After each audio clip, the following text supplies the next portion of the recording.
swipe, click, tap. They call this the generation gap.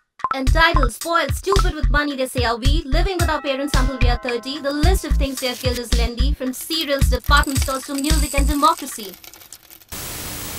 You want us to buy from you? You gotta ask yourself, why would we come to you? We stopped buying CDs and cars because they stopped doing the new. Banks are next, they won't stop sending those texts. Oh, and don't get me started on their boring processes and endless queues.